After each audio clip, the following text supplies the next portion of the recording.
আজও যদি বদরের সাহাবীদের মতো ঈমান আমল আমরা মজবুত করতে পারি, তাহলে আজও পৃথিবীতে নতুন বদর তৈরি হবে ইনশাআল্লাহ।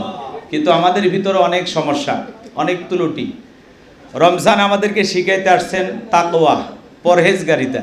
লাআল্লাকুম তাত্তাকুন, তোমরা যেন তাকওয়া অর্জন করতে পারো, খোদাভীতি অর্জন করতে পারো, পরহেজগারিতা অর্জন করতে পারো। তাকওয়া মানে আল্লাহর ভয়, আমরা সবাই বুঝি। যার অন্তরে আল্লাহর ভয় আছে, যার দিলের ভিতরে আল্লাহর ভয় আছে, এই রমজান মাসে শুধু নয়, সে সবসময় পরিষ্কার পরিচ্ছন্ন হবে, গুনাহ থেকে নিজেকে বাঁচায় রাখবে, সে গুনাহ করতে চাইবে না। আমাদের ভিতরে তাকওয়া না থাকার কারণে আজকে দেখেন অধিকাংশ মানুষ ইমানদার কিন্তু সুদ খায়, ঘুষ খায়, জিনা ব্যভিচারি করে, খাদ্যে ভেজাল দেয়, ওজনে কম দেয়, দুধে পানি মিশায়। অসাধু কালো বাজার ব্যবসায়ী যারা সিন্ডিকেটের মাধ্যমে রমজানটাকে তারা বছরের সবচাইতে সেরা ব্যবসার মৌসুম হিসেবে ধরে নিয়েছে। টুপি আছে, দাঁড়িয়ে আছে, এরপরে একজনকে জিজ্ঞাসা করা হলো, ভাই খেজুরের দাম বাড়লো, কয় ভাই বুঝছেন নাই, আমি শুনেছি দেখিনি খেজুরের নাকি একটা জাহাজ ডুবে গেছে।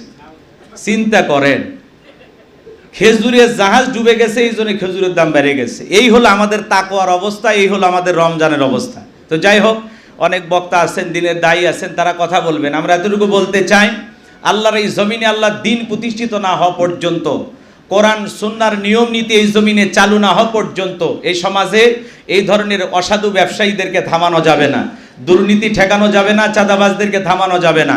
চুরি, দুর্নীতি, ধর্ষণ, টেন্ডারবাজি, চাঁদাবাজি এগুলো যদি সমাজ থেকে ঝাড়ু দিয়ে পরিষ্কার পরিচ্ছন্ন করতে চান, তাহলে এই জমিনে আল্লাহর দ্বীনকে প্রতিষ্ঠিত করতে হবে। আর দ্বীনকে প্রতিষ্ঠিত করতে হলে আমাদের সবাইকে ঐক্যবদ্ধ হওয়া লাগবে, ঐক্যের প্ল্যাটফর্ম গড়ে তোলা লাগবে।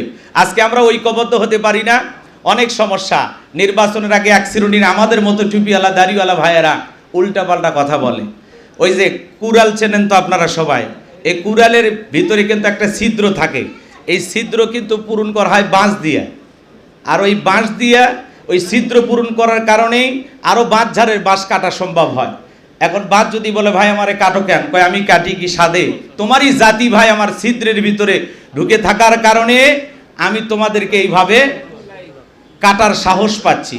আজকে আমাদের মতো টুপিওয়ালা দাড়িওয়ালা ইমানদাররা সামান্য কিছু টাকার লোভে হোক আর ক্ষমতার লোভে হোক, একটু বিক্রি হওয়ার কারণে তারা উল্টাপাল্টা ফতুয়া দিয়া, যারা ইসলামপন্থী দিনের দায়ী, এই জমিনে যেন ইসলাম প্রতিষ্ঠিত না হয় এজন্য যত ধরনের ফতুয়া ডেলিভারি করা দরকার, ওই সময়গুলোতে তারা বাতিলের টাকার শক্তি হোক, ক্ষমতার শক্তি হোক, এই লোভে পইরা বিক্রি হওয়ার কারণে এদেশে ইসলামপন্থীরা বারবার এগিয়ে যায়াও হোঁচট খেয়ে পিছনে পড়তেছে। কথা বলেন ঠিক কিনা?